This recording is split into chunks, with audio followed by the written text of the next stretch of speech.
Да, велам добар ден уште еднаш, како што и најави во Централниот дневник, ќе зборуваме во оваа емисија за состојбата на македонските патишта, колку македонските патишта ги исполнуваат стандардите кои што ги имаат патиштата низ Европската Унија и колку тие може да бидат причина за побезбеден сообраќај, но и причина за големи несреќи, како што се случуваа во последно време. Во студиото имам професорката Велица Данчевска од Техничкиот факултет во Битола.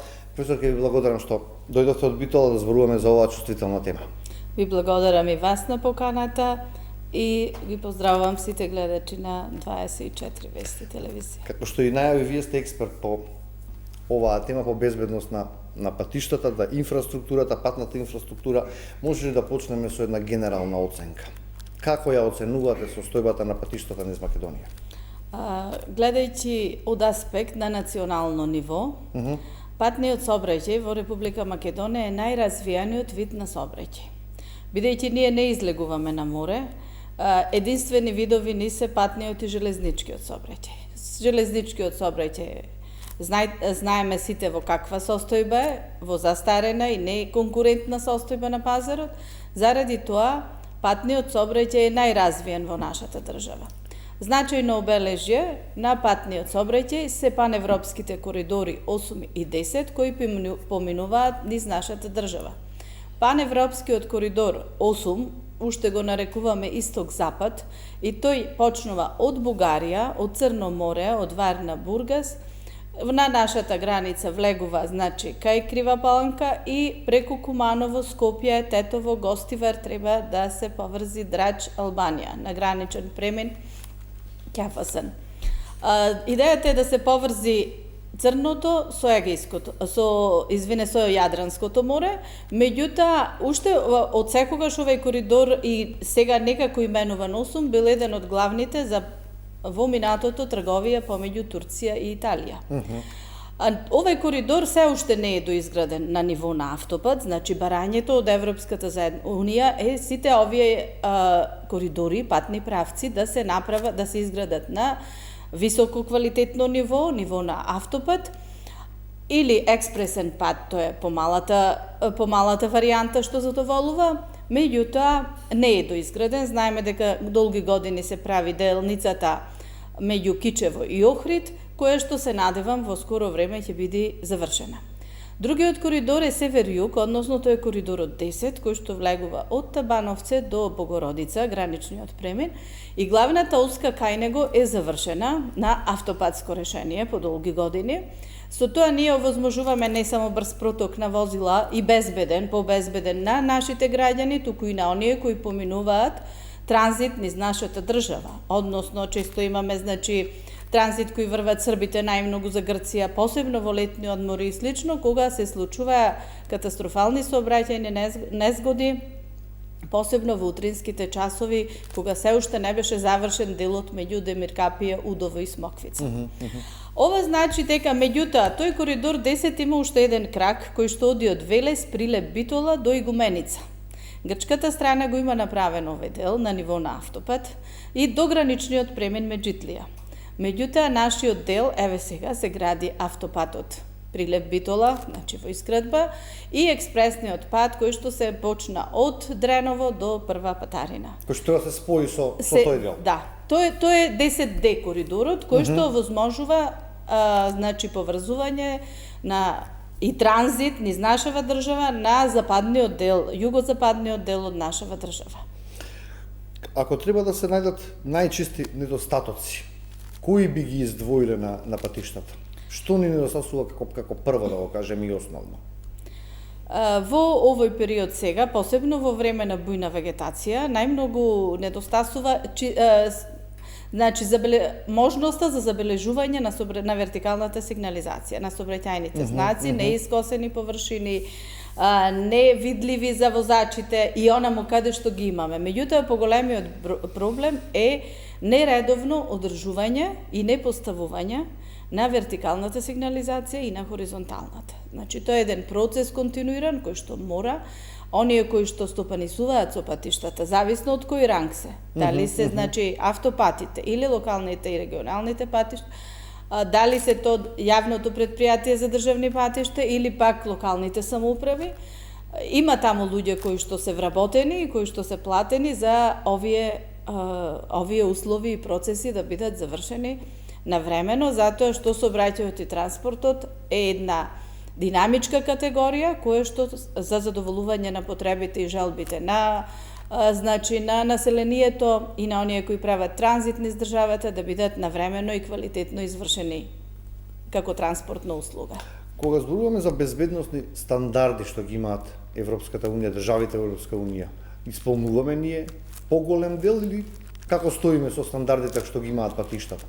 Во однос на безбедност. Да, на патните коридори мислам дека задоволуваме одреден дел и мораме да задоволуваме затоа што сообраќајот и транспортот се правно регулирани дејности од меѓународен карактер, а ние како земја членка за членство во Европската унија мораме да преземеме од европското законодавство. Меѓутоа сепак недостасуваат одредени работи, процесите на одржување и поставување на нови се побавни, заплеткани во административни процедури, во немање доволно кадари, не знам во кои, немање доволно средства и слично, иако мислам дека треба да бидат завршени навреме сите недостатоци кои што се, дали се то физички недостатоци како дупки на коловозот, недобро одржувани, недобро асфалтирани, кои што прават нерамнини на коловозот, значи од различен карактер, дали е недостатокот од хоризонтална и вертикална сигнализација, значи сите тие треба да бидат во најбрзо време завршени. Кога се подготвував за оваа емисија, за ова интервју, прочитав еден текст токму со примерот на косовскиот државјанин кој што направи сообраќајка кога ја проби банкината, каде што заштитната ограда, каде што загинаа 3 млади лица и оперскиот пејач. Таму се наведуваше дека доколку има 3 вида односно 3 банкини, 3 заштитни огради, тогаш камионот немало да успее да пробие таа ограда. Такви биле стандардите во Европската унија. Кај нас имало 1 или 2 и тоа било најголемата причина што камионот не бил застанат. Не можам со потполност да тврдам дали е тоа исказ така точен, затоа што пробивањето на заштитната ограда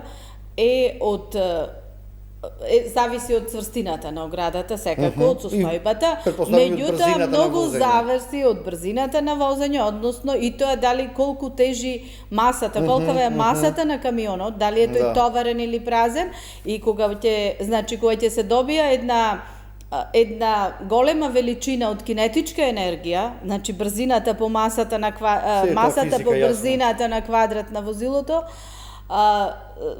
со една половина поделена, тоа е огромна сила, огромна брзина, која што е разорна, деформациона работа, која што не знам дали ќе ја спречеше, затоа има и други експертизи кои што се работат, не знам дали заштитната ограда ќе спречеше, затоа што не знам колкава била масата на возилото и со колкава брзина се движел. Затоа треба вештачење, меѓутоа во секој факт не е доволна само заштитната ограда. Ние сме сведоци дека и во странство има големи сообраќајни незгоди, иако имаат добри заштитни огради. Тој е само еден елемент од системот возач-возило-пат и патна околина. Значи, во случајов беше наведена, колку што јас можев да прочитам, реакцијата, односно нереакцијата на возачот. Јасно. Нереакцијата на возачот. Вие состојбите добро ги познавате и надвор од границите. По што се разликуваат македонските патишта и европските во однос на квалитетот, безбедноста, изградбата, материјалот и така натаму?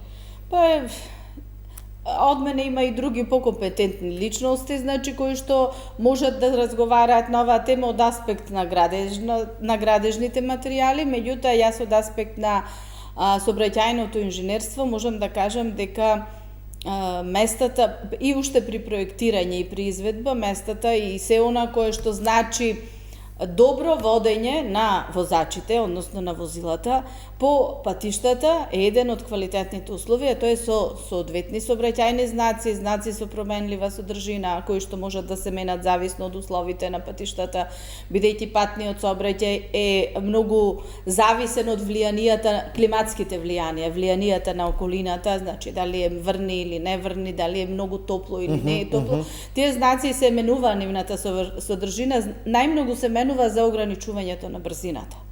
Значи, зависно од условите на патот, се менуваат вредноста на брзината со која препорачлива брзина возачите можат да ја совладаат таа делница од патиштата. Јас би сакала, сите забележуваме и асфалтот како е граден, значи кога се излегува, меѓутоа не би рекла дека сега во последно време и ние немаме напредок во тој аспект, иако треба уште многу да работиме, не значи дека ова е доволно. Тоа е еден динамички процес на кој што ние треба да осврнеме преку различни стратегии и акцијски планови, да имаме планско одржување на патиштата. Не само корективно, кога е потребно, кога имаме сообраќајна незгода, кога нешто ќе се искрши, кога ќе се случи голема сообраќајна незгода. И мене ми е посебно драго да истакнам, затоа што денес дискутираме за овие теми без голем повод. Значи, обично не бараат кога имаме големи катастрофални сообраќајни незгоди. Што треба, ова е еден континуиран процес и не треба само тогаш. Да, свеста мора да се мора да проработи и тие кои што земаат плата и надоместоци за својата работа треба да се одработи. Значи, имаме ние и во општините вработени, и во другите предпријатија кои стопанисуваат со патиштата. Од години во години, од деценија во деценија се мапираат црни точки низ државата. Се разрешуваат ли тие проблеми на патиштата? И кои се во моментов најкритичните места? Јас од кога знам за моето стручно знаење и почетоци на учење, секогаш ги дефиниравме црните точки како места на патната мрежа кои што создаваат конфликтни ситуации или пак сообраќајни незгоди, кои што се опасни по самата природа, дали тоа е некоја кривина голема или некој наклон кој што излегува на надворешна страна на кривина или некои мостови, виадукти, тунели, нешто каде што е помала видливоста и прегледноста. Меѓутоа во новиот закон, кога и јас читав, значи новите како што ни се потребни нашите усовршувања, дека во новиот закон не постои терминот црни точки, меѓутоа сепак закон за безбедност во сообраќајот, меѓутоа сепак има одредени делници кои што се мапирани како црни точки. Тоа, значи, во секој регион, во Скопскиот, во Охридскиот, во различни делови каде што се случени сообраќајни незгоди. Меѓутоа, и овде бев како член кој што треба да надгледа, односно во надзорен дел, одредена документација од проектот за усовршување и осовременување на безбедноста во сообраќајот на локалните самоуправи. Значи на локално ниво спуштен, во кој што, не знам дали е завршен, јас имав добиено 4 документи кои што сакам да ги потенцирам. Добро. Тоа беа прирачници за администрацијата во општините, со кои што тие ќе можат да се обучуваат од аспект на основни поими во безбедноста на сообраќајот, од аспект на Road Safety Audit, значи тоа е ревизијата на патната мрежа, на локалната патна мрежа зборуваме, на понатаму Road Safety Inspection, тоа е инспекцијското тело кое што врши исто контрола на патиштата и мапирање на црни точки. Сето ова преку одредени мерливи индикатори како што тоа се прави во Европската унија. Пример, ако на одредена делница во текот на една година се случат 3 сообраќајни незгоди со одредена тежина, тогаш веќе може тоа место да се мапира како црна точка. Ова го кажувам како пример. Тие документи стигнаа до мене, ни беа дадени на разгледување како член, значи, на надзорен комитет во тие проекти, бидејќи наши луѓе наши експерти работат на тие проекти, меѓутоа сепак некои после тоа повикуваат да ги прегледа, да се видат до кај се и да можеме дали може да се заврши, да се пуштат во користење. Што сообраќајни несреќи? Вештаците прават анализи и утврдуваат причините на сообраќајните несреќи, тука може да се јават нови црни точки доколку има некоја од инфраструктурата проблем? Да. Јас сум исто така вешто лице од областа на сообраќајот веќе 20 и знам, неколку години, да. прашувам. Активно работиме со вештачењата. Нашата институција Технички факултет изработува супер вештачења од аспект на сообраќајот, значи сообраќајни незгоди. Сообраќајните вештаци задачата е да ја анализираат сообраќајната ситуација, се она што се случувало. Да се најде причина. Да се најде и најмистериозна работа е утврдувањето на брзината и причините зошто се случила сообраќајната незгода. То се обично динамички процеси со комплексни математички модели и методи, да се пресметаат што би било, дали можеле да се забележат понатаму или не, и што е причината за сообраќајната незгода, кои се пропустите на учесниците и како би можело да се избегне. Ако не смеете да кажете и не мора да кажете, меѓутоа кога ќе видите трак од кочење на гума, знаете отприлика колку возел или колку време кочел? Ние врз основа на трагите на кочење, значи то не може општо да се земи. Секоја сообраќајна незгода е феномен ако не треба да се каже феномен за себе се случува само еднаш. Во тој случај то ни е значаен показател, должината и јачината на трагите, колку возел предходно. Се знае колку се вози, така? И после тоа и отфрлање после сударо, кај се наоѓаат во крајна ситуација, крајна положба учесниците и слично, има параметри според кои што одредуваме, значи со колкава брзина се движеле учесниците во сообраќајната незгода, кои се аспекти, значи и пропусти ги направиле и кој е причинител за сообраќајната незгода, дали можело да се избегне и слично. Од пред 20 години имаме, земав 20 години така некој репер, имаме сега денеска многу помоќни возила. Возило кое што за неколку секунди може да развие брзини до 150 км на час, а најчесто младите се тие кои што сакаат малку повеќе да стиснат педалата. Какви се бројките, статистиките на сообраќајни несреќи? Имаме намалување, имаме зголемување на бројот на сообраќајки поради брзината или? Јас мислам дека во последно време, бидејќи увозот на стари возила не е ограничен на годината на возилото, имаме релативно стари возила со голема моќност и релативно млади возачи кои што немаат искуство. Едноставно не можат да ги контролираат тие возила и тие не соодветно се возат на нашава сообраќајна инфраструктура.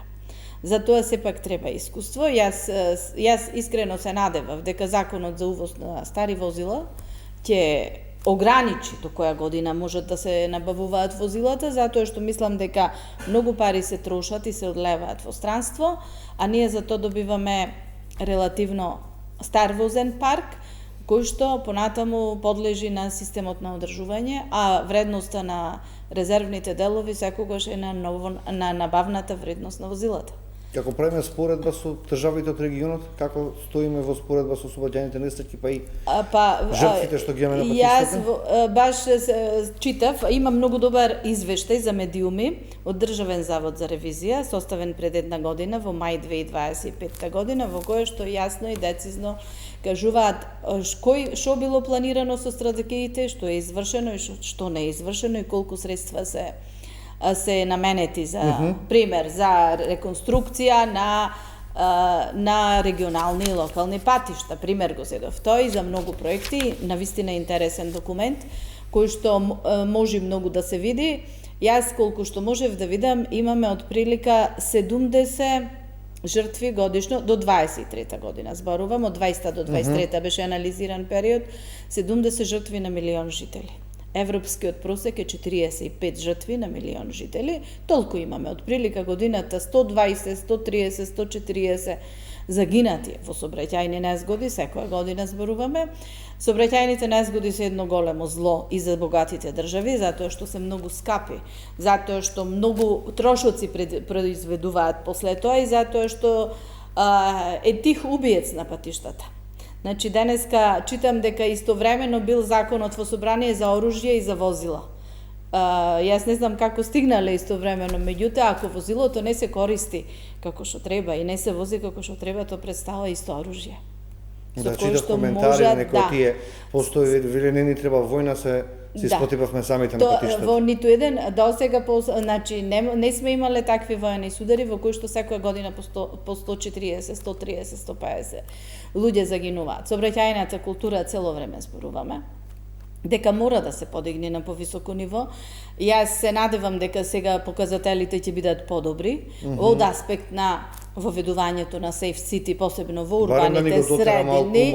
Да, значи сме можели и вака и полека да возиме. Јас знам дека кај што нема камери, повторно па нема да брза, исто ќе се стигне. Тоа се неколку минути разлика во целото брзање. Само гужвите и нервозата и напнатоста дополнително зголемуваат отежнување и одолговлечување на патувањето. Затоа што некој се пика ги престигнува сите. Значи сето тоа не се почитува. Возењето не се почитува безбедното возење од аспект на одредени возачи. Јас уште мислам дека многу се опасни и најопасни се возачите кои што прават намерни грешки во сообраќајот, не чекаат, пристигнуваат колона возила, го зафаќаат просторот на возилата кои што треба да се движат од спротивна насока, тоа е многу голема опасност. И тоа не е само по сообраќајен прекршок, туку и тоа е и загрозување на уставно право, за земање на простор по кој што ние треба да се движиме останатите. Значи, тоа за мене не е само обичен сообраќајен прекршок, туку е нешто многу повеќе на кое што мора да се реагира, затоа што тоа е намерно дејство, значи не може да биде не може случајно да со умисла, не е од небрежност од правен аспект, и истото мора да се санкционира, најстрого да се санкционира, затоа што кога некој почнува да пристигнува 2, 3, 4 и повеќе возила, веќе не знае кај може и што другите доне во кај одат. Значи, мали ни се казните? Што мислите? Па сега не мислам дека се мали, мислам дека се и поголеми со ова. Зависи за кој. Значи, зависи колкав дел од буџетот, од личниот сопствениот буџет е некоја казна. Меѓутоа, мислам дека не се мали, треба да се научиме, никој не сака да плаќа казни, барем јас така мислам. Треба да се научиме да биде тој без казни, да почитуваме како што знаеме да почитуваме во странство. Истите ние знаеме да почитуваме во странство. Јас мислам дека навистина имаме шанси. Да купиме нешто од трафика, ниту паркираме кај што не ни е потребно, ниту пешачки не поминуваме кај што нема пешачки. Сето тоа се работи кои што ги знаеме, а не ги практикуваме. Кои што ги знаеме, сите скоро ги знаеме, а не ги практикуваме. Што мислите вие, го спомнавме Safe City, кога би требало властите да го направат овој проект на ниво на цела Македонија, па и да бидат уфатени сите автопатишта?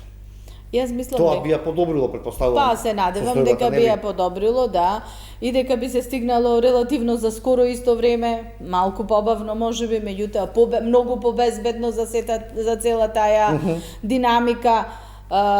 Се надевам дека ќе се прошири во останатите градови на нашата држава, затоа што мислам дека ова, повторно ќе кажам, имаме кажано и друг пат, е револуција во безбедноста на сообраќајот и во мониторингот на сообраќајот, затоа што ова ни беше потребно. Мислам, веќе одамна ни беше потребно и покрај своите недостатоци, кои што цело време се од одредени групи се потенцираат, мислам дека е многу подобро вака, отколку како што се возеше пред воведувањето на Safe City. Сакам да поразговарам, имам уште 10 минути. Вие не представувавте на две големи конференции, едната во Будимпешта, другата во Виена, па да видиме, да ни раскажете што се случуваше таму и која беше причината што вие учествувавте на тие конференции. Да, учеството на конференциите е дел од мојата професионална работа, како редовен професор на технички факултет, значи треба да посетуваме и да го усовршуваме нашето знаење и да гледаме нови искуства, истите да ги презентираме и да правиме трансфер на позитивни искуства доколку можеме секој во својата област.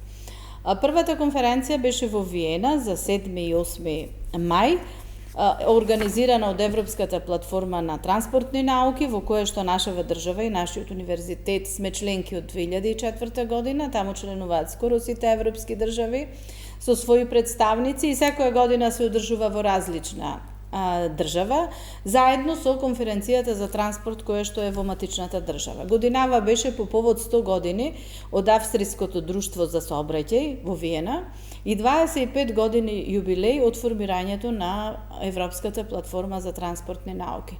Имаме многу добра соработка со нив, затоа што и многу конференции сум посетила, затоа што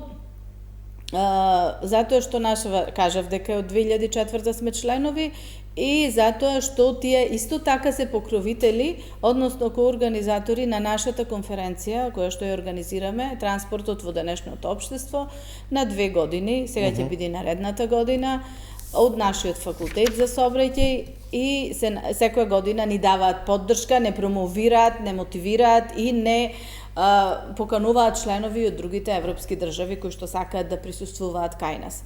Претходната година имавме многу добра конференција во Охрид, многу богато посетена, со уште други институции, Транспорт Комјунити, тоа е Европската заедница, ГИС, Германскиот институт на цел Балкан, значи овде на Западен Балкан, и уште од Сивинет, то се мрежи кои што ја третираат проблематиката за мобилноста, за зелени решенија, за паметни решенија во транспортот и слично, од каде што може да се видат многу практични примери кои што веќе ги реализирале и во земјите од Балканот и во земјите од регионот, кои што ги реализирале и можат да бидат една така добра пракса за нас, по кој што да се преадаптираат да бидат и во нашата држава. Значи, дел од нив, не мора истите да се секако.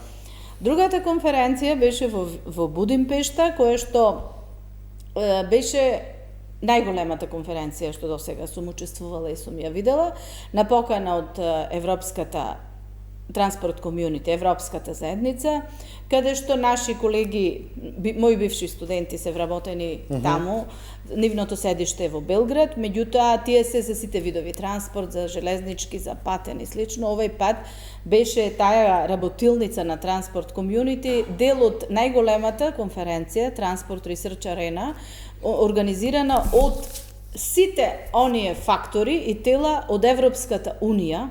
Значи, Европска комисија и слично од нив беше организирана, од Европската Унија, и беше една многу голема конференција со научни трудови, со саемски дел, кои што промовираат софтвери и различни производи и сигнализација од аспект и на дигитализација во транспортот. Значи, имаше и саемски дел, и практични, и предавања, и со симулатори можеа да се видат одредени работи. Беше навистина многу добро. Што вели Фелата, каде е иднината на транспортот? Па, јас мислам дека, еве и на моите студенти кога разговараме, мислам дека транспортот е основа. Многу пари вложуваат во транспортот, затоа тоа безпрекорно функционира. Затоа метросистемите се на 6, 7, 10, 2-3 минути зависно од фреквенцијата на патници. Значи, многу пари и многу одржување на тие системи за да функционираат, затоа што тие големи градови би се блокирале без транспортот и пренесувањето на луѓето. Има работа и за автобуски превоз, и за трамвајски, и за тролебуси, и за метро. За метро, значи системите треба многу добра оперативност на терен.